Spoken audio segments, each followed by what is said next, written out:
inoogu warrami doonaa faa'iidada iyo qiimaha ay markaasi leedahay bisha barakaysan ee ramadaan, gaar ahaan tobanka dambe oo cibaadaad kala duwan iyo xasanaad kala duwan ay ku jiraan. Dr. Shariif soo dhow. waa dhawahay sheekh maasha allah.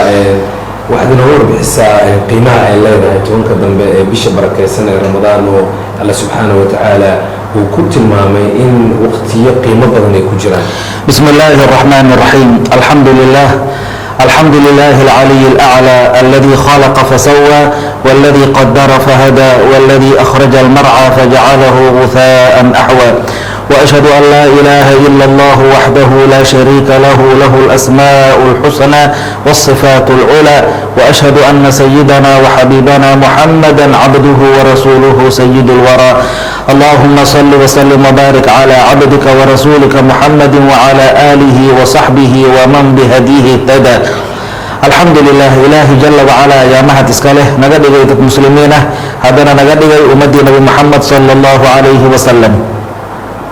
طبق دنبه نبينا صلى الله عليه وسلم وحوها مركي عشر الأواخر وصوغله يشد مئزره وزبنتي سو خوجينايي وأيقظ أهله كيس توسنا يبوك عنايي وأحيا ليلة كيس نبون لينا صلى الله عليه وسلم. نبينا عليه الصلاة والسلام سيدة أمنا عائشة قلت الماميسه كان يجتهد في رمضان ما لا يجتهد في غيره. بش رمضان نبي بلحو أددالي جري سيدة بلهك الأوسن أددالين، وكان يجتهد في العشر الأواخر ما لا يجتهد في غيره. هذا الطبقة بمركي لسي جاره أدبو دلالك أوسي لو جباري سبش رمضان أول كي نحن أوسن أددالي جرين إن كبر أبو أددالي جري صلى الله عليه وسلم. مركو حاضرين ميسا بش رمضان أيضا فضل بوت أي وضته هذا وحا أوسي فضل بدن طبقة بمركي لجاره أي أوسي فضل بدن طبقة دب أيا لروا مرك أعماشي عباداتك إضاعاتك إيه خيراتك يدك وحلتره لسي لو جباره محايا ليدك قاتي وحضرك يسار بش أول كذي برتمه هذي أو كله حماسة كجرت ويداليان لكن آخر كوكب مكيل جاره وحقود عي فطور يدال ينوق لما روتاسنه محايا لنبي صلى الله عليه وسلم أيا نوصلا كديش وناكسن لقد كان لكم في رسول الله أسوة حسنة إن كد ينو ما دام توك دم نبينا عليه الصلاة والسلام يهدي سيلو جباري جري أنا غني أنا كغد ينو بين عيادة سيتي حتى نبينا صلى الله عليه وسلم بيخسبوها وحبو بحنجري انت وجود سيده بدن وحوها رمضان دحديني marka waxa dareemaysaa bisha ramadaan cibaado in la yimaado wax in la baxsado cibaado walba iyo daaco walba yaani adcaaf mudaacafa inay tahay waata marka laga hadlayo tobankan dambe ilaa saddex qaybood ayuu Allah subhanahu wa ta'ala sodonkaasi ama 29kaasi maalmood ee ramadaanka loo kala qaaday in maghfira ay tahay dambi dhaaf iyo in dadka loo naxariisto. tobankan dambe qiimaha ay u leedahay bulshada maxay ku asteesan tahay maadaama naxariista iyo dambi dhaafkiiba aan soo galay. awalkeeda horta waa raxmad, awsadkeedana waa dambi dhaaf iyo maghfira, aakhirkeedana waa cidqa min annaar. cidqa min annaar awalkeeda laga bilaabo ilaa ay aakhirkeedi waa uu leeyahay. maxaa yeelay waatii nabigu u yidhi sala allahu calayhi wasalam bisha ramadaan haween walba haweenadeeda ka mid ah ilaahay utaqaa baa u sugnaaday walilaahi utaqaa'u min annaar.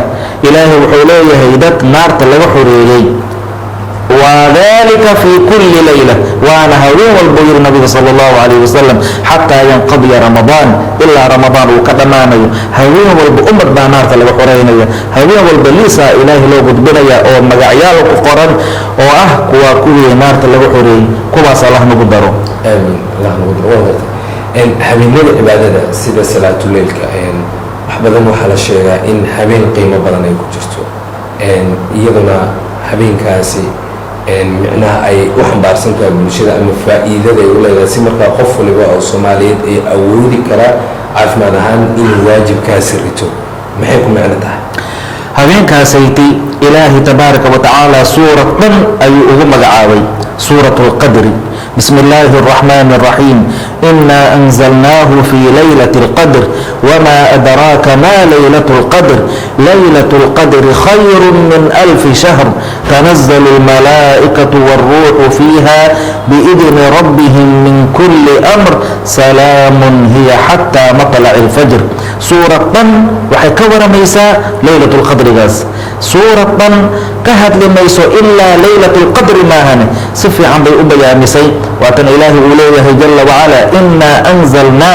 وصود جنيه قرآنك في ليلة القدر ليلة القدر غاز صود جنيه markaasuu ilaahay yidhi wamaa adraaka maxaa ku ogeysiinaya nabi moxamed calayhi asalaatu wasalaam maa laylatu lqadri laylatulqadarka waxa uu yahay yacni su-aashan waxaa waaye waa litafkhiim sha'nigeedii ayaa la weyneynaya layladaas laylatulqadriga arinteedii ma sahlana maxaad ka taqaanaa nabi moxamedow layladaas haweenkaas maxaad ka taqaanaa markaasuu ilaahay sii caddeeyey laylatu lqadri khayrun min 1000 shahrin laylatulqadarka waxay ka khayr badan tahay kun bilood imise u dhigmataa 83 sano iyo 4 bilood 83 sano iyo 4 bilood haweenkaas hadday kugu dhaafto adigoo wax la baxayo adigoo yatiim wax u tarayo dhar u soo garayo adigoo salaad dukanayo adigoo qur-aan akhrisanayo adigoo ducaysanayo adigoo ilmaynayo uunayo hadday kugu dhaafto waxay la mid tahay 83 sano 4 bilood adigoo cibaado samaysanayo adigoo soomana adigoo tahajud dukanayo adigoo sadaqa la baxayo adigoo ducaysanayay 83 sano ajarkiisa ayaad helaysaa markaasaa ilaahay wuxuu yidhi tanazalu almalaa'ikatu waaruux malaa'igta ayaa soo deganaysa habeenkaas jibriilna wuu soo degayaa biidni rabbihim rabbigoodii idinkiisay ku soo degayaan ilaahay baa idmaya inay soo degaan dhulkay imaanayaan mu'miniintay musaafaxaynayaan mu'miniintay salaamayaan min kulli amrin arrin walbay la soo degayaan oo sanadkaasay ka dhacayo salaamun hiya habeenkaas waa nabadgeliyo xataa maطlac alfajr ilaa fajarka uu ka dhalanayo kolka haweenkaas waxaa dareemaysaa qiimaha iyo miisada iyo fadliga ay leedahay wax la soo koobi kara ma aha waatii nabigu uu yihi salى اllahu calayhi wasalam wafiihi layla bisha ramadaan waxaa ku sugan hal haweenaa ku sugan hiya khayru min 1000 shahrin oo ka khayr badan 1 bilood man xurima khayraha faqad xurim qofkii haweenkaas khayrkeeda laga xarimo oo khayrkeeda laga hoojiyo khayr oo dhan ayaa laga hoojiyey kuwaa la hoojiyey ilaahay managu daro marka haweenkaas raadin ayay u baahan tahay nabigeenu sala allahu calayhi wasalam aad buu ugu dadaali jiray tobanka dambe talaban lilaylati lqadri isagoo dalbaya raadinayo haweenkaasay ti laylatulqadriga asxaabtiisuu ku dhiirigelin jiri iltamisuuha fi lcashri alawaakhir buu yidhi laylatulqadriga haddaad raadinaysaan ka dhex raadiya tobanka dambe ka dhex raadiya maasha allah tobankaas dambe ayay habeenkaas qiimaha badan ku jirta dadka qaar waxay leeyihiin tirada isdhaafka oo kale ama tirada kisiga oo kale markii la xisaabiyo kale ayay dad qaar ama culimmada qaar ay tiraahdaa laga yaabay in markaa ay ku guda jirto arrinkaas صح في العشر الأواخر يبقى في الوتر حق الوتر كيف بقول جرتا نبي قال بشهاده صلى الله عليه وسلم حق إلى ترى والله طبعا يكسي مركا كسي ده يقول جرتا بين كوبي لواتن صدح بحالي أو كله صدح لواتن شن لواتن تضوي لواتن سجاري لواتن بين عصوتر كيف يقول جرتا وصح marka haween walba tobankaas guud ahaan ila wada dadaalo ayaa fiican si qofka muslimka ajarbaadaan uu u helo haddii maanta lama dhihi lahay ka waran laylatul qadriga waa layladaas ama waa tirtiradaas bas hal mar baa loo wada bixi lahaa laakiin hadda waa fursad ay noo tahay anaga waa ilaahay uu jecel yahay tabaaraka wa tacaala ilaahay wuxuu nala rabaa haween walba saa u dadaalno oo ajar badan inaan helno maasha allah marka laga hadlayo cibaadadaas khayrka badan dad qaar waxay sameeyaan tobanka ugu dambeeyo kale tirada isdhaafka kaliya inay tagaan masjidyada 22 marka qofkaasi oo kale diinta marka laga hadlayo kale qof noocee ayuu noqon karaa bimacnaa in qofkii tobankii uu wada rubniyo uu wada tugto iyo in uu fiiriyo tiradaasi kisiga ah horta waxaa waaye sidii fiicneeyd ayuu ka tagay witrka hadduu u baadi goobo oo witrka hadduu ku dadaalana wax dhibaataa ma laha laakiin sidii fiicneed buu ka tagay sida fiicneed waa maxay tobanka haweenba inuu wada dadaalo sidii nabigu uu samaynayo sala allahu calayhi wasalam maasha allah. marka laga soo tago qiimahaasi iyo farxaddaasi qof waliba ilaahay uu la jecel yahay, bishan barakaysan waa bilaha xurmada badan kooda ugu qiimaha badan. dad badan ayaa jira markii laga hadlaya dhinaca dhibaatooyinka diinta ramadaanka iyo in la iscaawiyo doorka ay leedahay. horta tobanka dambe waa la dadaalayaa, waxaana la raadinayaa laylatulqadriga. laylatulqadriga raadintiisa kaliya ma aha in salaad tahajud lagu dhex raadiyo, waxyaabo badan lagu dhex raadinaya ayaa jirta. waxaa ka mid ah maalan icaamu acaam ama icaamu lmiskiin, miskiinkii oo la quudiyo, wa iiwaau yatiimin wa kafaalatuhu, yatiim in la soo dumo oo la kafaalo qaado, sida ilaahi uu yidhi subxaana wa tacaala alam yajidka yatiiman fa aawaa. nabi maxamed oo ilaahay buusan ku helin adigoo agoon ah oo ilaahay miyuusan ku dimin. marka iiwaau yatiimin wa kafaalatuhu waxay ka mid tahay min ahami maa yaquumu bihi alinsaan fi lmujtamac. waxa insaanka bulshada uu ugu kacayo waxa ugu muhiimsan bay ka mid tahay. agoon aabbihiisa dhintay oo aabbihiisa la-yahay dhar uu ku iili uusan haysan, yacni adiga maanta iska soo qaad haddii ilmahaagii adigoo ilaahay ku batay, yacni maxaad jeclaan lahayd ilmahaagii dad ilaahay inuu u soo saaro ay wax u taraan. saasoo kale ninkaas dhintay maanta wuxuu jeclaan lahaa asagaba ilmihiisa inuu dharciid u soo gado, laakiin hadduu ilaahay watayoo waqtigiisa dhammaaday, ilmahaas adiga haddaad soo dirtid oo aad ka farxisid, ilaahay imis ajaruu ku siinayaa. wallaahi waxaaba kugu filan xadiidkii nabiga sala allahu calayhi wasalam uu yidhi ana wakaafilu lyatiimi fi ljannati haakada, aniga yatiimka qofka ka faala qaadayo jannada sidaanaan ku nahay. yacni farta sabaabada iyo midda dhexe iyo midda sabaabada ayuu sidaa u fidiyey. intaas maxay isugu jiraan yar kastaasaa jannada noo dhexaynaysa uu nabiga sala allahu calayh wasalam. marka qofka yatiim kafaala qaadayow bishaaradaasaaad leedahay, nabiga adiga dirisaad jannada ku noqonaysaan sala allahu calayhi wasalam. cunugaan aabbihiisa dhintay oo ciishoonayo maalintaas ciida ah, ilmaha faciisa ay labisanayaan oo asaga uusan labisan karin, uu iska oonayo, uu iska ilmaynayo. laakiin haddii adiga aabbo oo kale aad u noqotid, aabbo oo kale buuskiisa aad u istaagtid, dhar ciid aad u soo gedid, imise ayaa ilaahay uu kaa farxin doonaa subxaanahu wa tacaala. yatiimkaas ayaad ka farxisay, wallaahi ilaahay wuu kaa farxinayaa subxaanahu wa tacaala. kolka waxaan isu boorinaynaa bulshadeena, aan ku boorinaynaa weliba yatiimo badan ayaa jirta magaalada, ma arkaysaa? yatiimadaas inaan u gacan lahaano, dharkoodii ciidda inaan ka farxino, sida ilmaha kale ay u farxayaan oo kale ayagana inay farxaan, taas ayaan isku dhiirigelinaynaa. waa mahadsantahay titoore. marka laga hadlaya bixinta sadaqada oo kale, qof waliba ilaahay siduu awood u siiyo. qofbaa wuxuu damaanad qaadi karaa qoys, qofbaa wuxuu damaanad qaadi karaa qoys ka badan, qofbaa wuxuu damaanad qaadi karaa hal qof inuu ka farxiyo, ama wiil ha noqdo ama gabar agoona. qofka shaqsiga laga farxiyo iyo markii bulshada laga wada farxiyana waa kala miisaan culus ah. marka sidee ugu habboonoo dadka ay isku caawin karaan, maadaama loo baahan yahay hooyadii in la caawiyo, ilmihii yaraa in la caawiyo, kii agoonkaa la caawiyo, nolol adag lagu nool yahay, haddana bil aad u faa'iido badan oo xasanaadkeeda wadatana loogu guda jiray ramadaan. dadka ninba awood buu leeyahay. dadka markii la caawinayo fardi ahaan in loo caawiyo iyo fadl ahaan usra ahaan in loo caawiyo waxaa fadli badan usra ahaan, lianna agoonkaas keligiisa ma noola, keligiisa usradiisa kuma dhex jiro. asaga hooyadiisa waxaa laga yaaba ayeeyadiisa ama awowgiisa waa yeelaa inuu guriga dhex joogo, yacni famil ayuu ku dhex nool yahay. marka waxaa habboon familkaas guud ahaan usra ahaan in loo kafaalo qaado, damiin walba awoodiisa. ninkii dhihi kara aniga awoodaas ma haayi, hal qofood agoon ama laba qofood agoonaan kafaalo qaadaya, asagana ahlan wasahlan inuu kafaalo qaado. yacni kullun calaa qadri daaqatihi, nin walba intuu awoodiisa la eg yahay ayuu u kacayaa.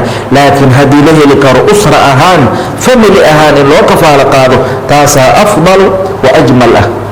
waa hagaageen daawada waxaad daawanaysaan barnaamijka gaarka ayaan ugu talagalnay sidii caruurta soomaaliyeed kuwa agoonta iyo danyarta looga farxin lahaa, maadaama bil barakaysan ee ramadaan lagu jiro, maalmihii ciidana ay tahay in ubad waliba oo caafimaad qaba inuu markaasi ciido, oo weliba danyarta inay ugu horeeyaan ay tahay, taasina ay tahay sadaqada ugu wanaagsan. dad badan ayaa sadaqada jecel inay bixiyaan. nambarka ka muuqanaya ama qoraalka hore ay dadka kusoo saacidi karaan walaalo ay u baahan yihiin in markaas la caawiyo maadaama ay yihiin dad danyar oo u baahan gacan qabashada. mar kale waxaan u mahadcelinayaa hay-adda samafalka iyo door oo kaalin weyn ka qaadata in ummadda soomaaliyeed iyo ummadda muslimiinta meel walbo dunida joogaan ugu baadigoobaan sidii ubadkaasi loo ciidsiin lahaa ama loo kaalmeyn lahaa gaar ahaan danyarta. balse waxaan jeclahay in barnaamijkeena kusoo laabano qadar dhaxtal ayaynu aadi doonaa. waxaana daawan doontaan dareenka sida ubadka soomaaliyeed iyo hooyadu ay u baahan yihiin in la gargaaro hadduu alla wax ku dhiibo waxa uu wax ka baxso si maalinta qiyaamaha iyo dunida intaad joogto farxad iyo reerayn iyo dembi dhaaf allah uu kaaga yeelo.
haddana may fadaana ayaalkan iidun dharlaagu dadka bershe la siiwa doqoshik iyo dadka oo qaamka ka dhaman bershe hadda mana deeraan ni yarin way ki yaraasday walba ma ee laakiin iidun dharki iido sidoo ayaalka ninki iido sidoo fadaana dugsi ma qobna isgool ma qobna biyo ma qobna un dhibaataysana eedna galan qobo ya fadaana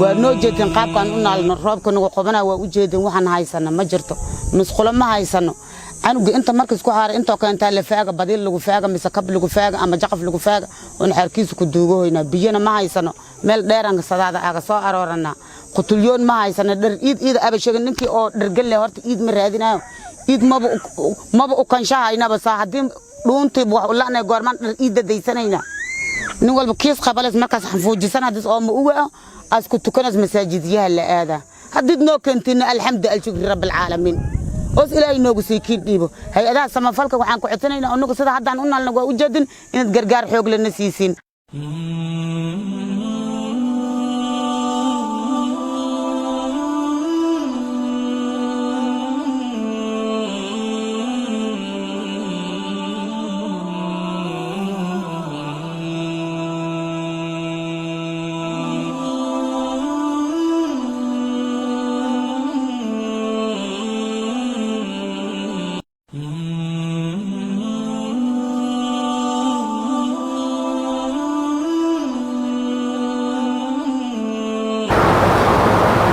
waa hagaag daawadayaal sida aad u daawanayseen muuqaalkan waxa uu ka tarjumayaa sida carruurta danyarta ay idiin muuqanayo u baahan yihiin gacan walaalnimo oo ah in la gargaaro si marka iyaguna qayb ugu noqdaan walaalaha kale ee maalmaha farxadda la wadaagaya eheladooda iyo qaraabadooda.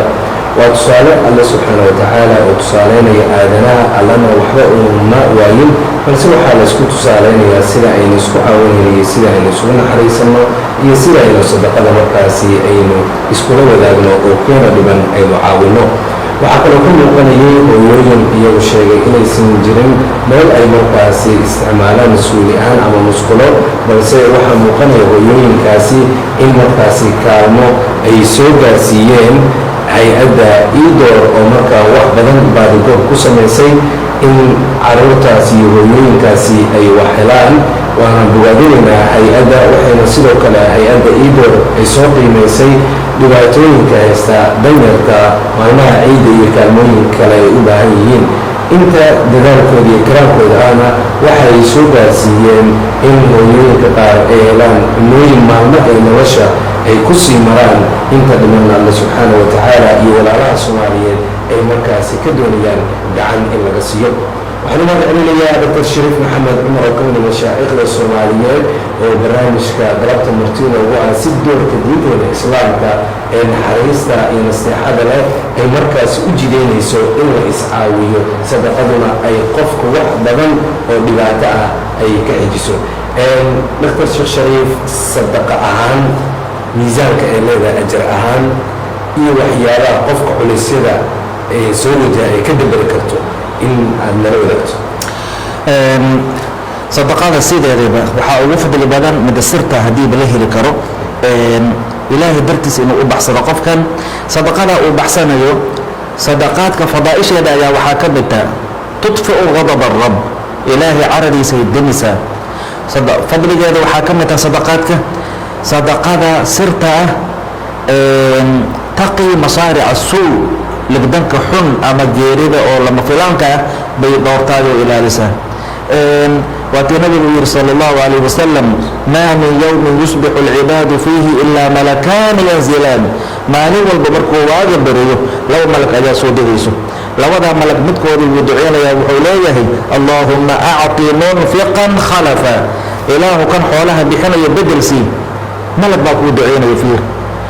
ilaahay waatan uu leeyahay wamaa anfaqtum min shayin fahuwa yukhlifu, wixii aad bixisaan oo shay ah ilaahay baa bedelkiisa idin siinaya subxaanahu wa tacaala wa huwa khayru raasiqiin. malag sidaasuu u duceynaya. malaga kalena wuxuu leeyahay allaahumma acti mumsikan talafa, ilaahu kan xoolaha ku dhiganay haysta oo aan bixinaynin baaba'si xoolihiisa ilaahow baabi'i. marka fiiri, malagna wuu duceynayaa, malagna wuu hawaartamaya. maalin walbana weeyaan arrintaas.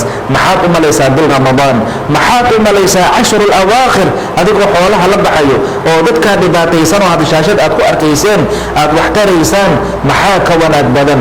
leanna waa dad walaalahaagii ah, muslimiin ah, iimaankaagii ayaa ku kicinayo. waa dalqanaysaa dadkan oo kale markaad aragtid xoolahaagii inaad liwajhi illaahi u bixisid tabaaraka wa tacaala. maxaa yeelay dadka baariyaasha ah ee ilaahay baari u noqday tabaaraka wa tacaala tilmaamahooda markuu ilaahay sheegayay fii suurati alinsaan wuxuu yidhi ina alabraara yashrabuuna min ka'sin kaana misaajuha kaafuura caynan yashrabu biha cibaadu llahi yufajiruunaha tafjiira yuufuuna binnadri wayakhaafuuna yowman kana sharuhu mustatiira. markaasuu ilaahay yidhi jala wacala wayudcimuuna aطacaam, raashin bay dadka quudinayeen calaa xubbihi maca xubbihi, jacaylka allah ay u qabaan ay raashinkooda u bixinayeen, ama calaa xubbihi maca xubbihi xubbi lmaal, maalka ayagoo jecel bay bixinayaan. haddana maalku ayagoo jecel ayaa haddana iimaankoodii ka xoog badinayo, ayagoo xoolihii jecel bay bixinayaan. haddana ay siinayaan miskiinan wayatiiman wa asiira, miskiin qof taag daran oo danyar ah sida hadda waxa shaashada aad ku arkaysaan oo kale. miskiin qof danyar ay siinayaan, agoon bay siinayaan, qof la qafaalay oo wax in loo taro u baahan ay siinayaan. xoolahoodii waxay ku bixinayaan meelihii mustaxaqada ahayd, dadkii mustaxiqiinta ahaayoo mutaystay ay xoolahoodii siinayaan. dadkan hadda aan arkaynay oo daawanaynay yaa ugu mutaysi badan? yaa ugu xaqnimo badan dadkan xoolaha in la siiyo. marka walaalayaal waxaan isu boorinaynaa sida dadka abraarta ahee baariyaasha ah tilmaamahooda ilaahay markuu sheegayo tabaaraka wa tacaala uu yidhi wayutcimuuna aطacaama calaa xubbihi miskiinan wayatiiman waasiira. dadkan inaan u gurmano walaalayaal waa dad walaalaheena ah ilmaheena ah inaan u wada gurmano oo aan u wada kacno annagana haddaan ka farxino ilaahay baa naga farxinayo subxaanahu wa tacaala. waan gartay caruurtan aadka u da-da yar oo sida shaashada ka muuqanaysay u baahan gacan waxay ku nool yihiin guryo ka samaysan cooshado ama shiraacyo kuleelkay kuma jiri karaan qabowgii dabashii kama celinayo halka muuqaalka ay taagan yihiin waa meel dareen ahaan u baahan in laga caawiyo. maxaad u baaqalay dadka ilaahay wax ugu dhiibay ugu horreeyaan ganacsatada dadka soomaaliyeed ee tujaarta ah ilaahay wax siiyey kuwa qurbaha jira oo iyaguba laga yaabo in ay u baahnaayeen wacyigelin ku aadan faa'iidada ee leedahay sadaqada faa'iidada ee leedahay danyarka faa'iidada ee leedahay qof agoona ama qoys agoona in la kaabo ajarka lagu helayo iyagana kuwii maxaad ugu baaqi lahayd? dhammaan waxaan ugu baaqaynaa kuwa dalka jooga iyo kuwa dibadda jooga muslimiinta eena daawanaysa oo soomaalida ah in ay ka qayb qaataan dadkan danyarta ah saan ugu gurman lahayn. maxaa yeelay waa dad dhibaatada ka muuqata, waa dad istaahila inaan u gurmano, waa dad maanta naga sugayo inaan wax tarno. runtii dadka waa laisku imtixaanay horta. ilaahi wuxuu yidhi warafacnaa bacdahum fowqa bacdin darajaatin liyattakhida bacduhum bacdan sukhriya waraxmatu rabbika khayrun mima yajmacuun. dadka ilaahay wuu kala fadilay, mid waa hani, mid waa faqiir, mid waa caalim, mid waa jaahil. dadka adigaa kala darajo sareeyaan. marka waana laisku imtixaanay. kan haniga ahee ilaahay hantida u dhiibay jeceel uu jecel yahay ma aha. kan miskiinka ahee wax la-aanta la dhigay nacaab ilaahay uu necban yahay ma aha. laakiin waa laisku imtixaanaya. kan miskiinka ahee faqiirka ah dhibkaas maku qanacsan yahay oo maku raali yahay oo maku sabraya ayaa la fiirinaya. kan hantida ilaahay u dhiibayna ma yahay hani shaakir ah ee ilaahay ku shukriya. dadkaa dhibaataysanoo walaalihiisa ah gacan ma u leeyahay wax ma taraya ayaa horta lagu imtixaanaya. marka meesha waa imtixaan baa socdee imtixaanka inaan ku dhacno lama rabo. imtixaanka dadkii ku baasay inaan noqono ayaa la rabaa. saan ugu baasi karnaa marka maadaama ilaahay uu noo sheegay uuna yidhi imtixaan baad ku wada jirtaan, saan imtixaanka ugu baasi karnaa? waxaan ugu baasi karnaa walaalayaal dadkaan dhibaataysan inaan wax tarno. hadda waxaa la sheegay oo aad arkaysaanba jiingado iyo qajafyo ay ku dhex nool yihiin. xataa naagta markay hadlaysa islaamta ay hadlaysay musqulo ma haysano, suuli ma haysano ay leedahay. jaqafo iyo meelahaas intaa meel aan gud qodano ayaa lasii xaajoonaya. dadkaasayti marka waxaa la rabaa in haddii qofkii ilaahay u waasiciyayow in dadkaasayti aad u kacdid, yacni meel loo dhiso ama meel yacni hool oo kale ama meel guryo oo xooga iska ayman musqulihii loo dhiso, madaaris loo dhiso, dugsiya loo dhiso. xataa hadaladooda waxaa ka muuqday dugsi ma haysano. ma arkaysaa dugsi in loo dhiso, macalin qur'aan in loo keeno, ardayda yaryar ilmaha yaryar oo dugsi aan haysan, musqulo aan haysan, hoy fiican aan haysan inaan u samayno, hoy fiican inaan u dhisno. waan dhisi karnaa soomaalida maanta haddaan istaa kulayno wax weyn ayaan qaban karnaa walaalayaal. niyad haddaan la imaano bes dadkaasay timaan inaan fiican u dhisno, musqulo inaan u dhisno, ma arkaysaa madaaris, dugsiyo, macalimiin inaan u keenno. dadkaas waxbarashadoodii iyo raashinkoodii, raashin kaligiisa ma ahe macal diintoodii qur'aankoodii baridiisa inaan ka fikirno oo aan u kacno ayaa la naga rabaa walaalayaal. marka dadka xoolaha ilaahay u dhiibayow nin walba calaa qadri taaqatihi, qofka dhexdhexaadka, qofka xoogaa iska liita, ninba wuxuu ka qayb qaadan kara $1 allah ka dhigo. ma arkaysaa ayaa qofka ugu yar maanta wuu heli karaa. dadkan walaalahayga ee dhibaataysan aan ku tabarucayaa inuu yidhaahdo. marka dadkan haddaan u wada kacno wallaahi waxaan arkaynaa ayagoo maanta beri bulshadooda wax tarayo, ayagoo mucalimiin noqonayo, ayagoo injineero noqonayo, ayagoo dhaqaatiir noqonayo. ilaa qur-aanka markay bartaan jaamacad haddana ayaan usii gudbinaynaa. waxbarashadoodii ilaa heer jaamacad haddaan gaarsiino dad ayaga isbixin karo oo ayaga naftooda wax isku qaban kara, dadka kaleetana wax u qaban kara, wax tari kara ay noqonayaan. waxaa weeyaan waatii nabigu yidhi sala allahu calayh wasalam khayru nnaasi anfacuhum linnaas. dadka waxaa ugu fiican kan dadka wax tarayo, dadka haddaad wax taraysid wax kaa fiican ma jiro. dadka waxtar xagga raashin ahaan, xagga noloshoodii, xagga aqoontoodii inaad ka dhistid ma arkaysa dhinac walba min ayi jaanib min aljawaanib min jawaanib alxayaa inaad ka dhistid ayaa loo baahan yahay. waa tahay aad baad u mahadsan tahay dr shariif maxamed cumar oo marti noogu ahaa barnaamijka caawi walaalka agoonka iyo weliba kuwa danyarta oo aan uga mahad celinayo waqtigiisa qaaliga iyo sida macaanay diinta islaamka ay u faraysa in la iscaawiyo keena dhibanna ay tahay waqtigu u baahnaa in garab iyo gaashaan aynu noqon lahayn. walaalkayga iyo walaashayda muslimadda ahay wax alaali wixii awoodaada ah waxaad ku caawin kartaa nambarada shaashada ka muuqanaya. wax walba waad bixisaa, ha yaraato ha badnaato, waxay wehel iyo gaashaan ay u noqonaysaa in walaalaha agoonta ah markaa lagu saacido. ilaahayna adigana maalinta qiyaamaha iyo weliba qabrigaba ilaahayna caawi baraare inuu kugu siiyo sadaqadana ay ka mid tahay waxyaabaha uu qofka bini aadamka ah ku meel maro, ajarkaasina uu yahay ajir soo jireen ah. waxaan leenahay dhammaan dadka daawanaya inay sheergareeyaan iyo saaxiibadooda ay gaarsiiyaan. qof waliba oo ka mid ah bulshadana daawanaysana waxaan rajaynayaa damqashada walaalnimo iyo xasanaadkaasi inaynu ka wada faa'iidaysano. adduunyada inta la joogayo waa waqti kooban oo qofka bini aadamka uu ku leeyahay. waqtiga aad ku leedaha walaalka uga farxi allah maalinta qiyaamay qabrigaba hana wada waasiciyo. guud ahaanna inta ayaan kusoo gabagabeynaynaa barnaamijkeena daarka. waxaan kuma malaayiinaan ugu mahad celinayaa hay-adda samafalka iidoor oo kaalin weyn ka qaadatay in sidoo kale dad danyar ah la gaarsiiyo kaalmo raashin noocyo kala duwan ah. taasina iyaguna aan ugu mahad celinayno ajri xasanaadna allah ka siiyo. waxayna qiimeeyeen sidoo kale baahiyaa weli haysta bulshada ee ku aadan danyarta iyo weliba walaalkaaga yar iyo walaashaada yar ee agoonta ah ka farxisi maalmaha ciida ayay noola qaataan farxadda haddii allah awoodala ogolaado. gudaana barnaamijku waxaan intaan barnaamij midnabadinsan ku kulmi doono anigoo xasanlakii dr shariif maxamed oodale sida ay nabadgeliyo. wasalaamu calaykum waraxmat ullaahi wabarakaatu.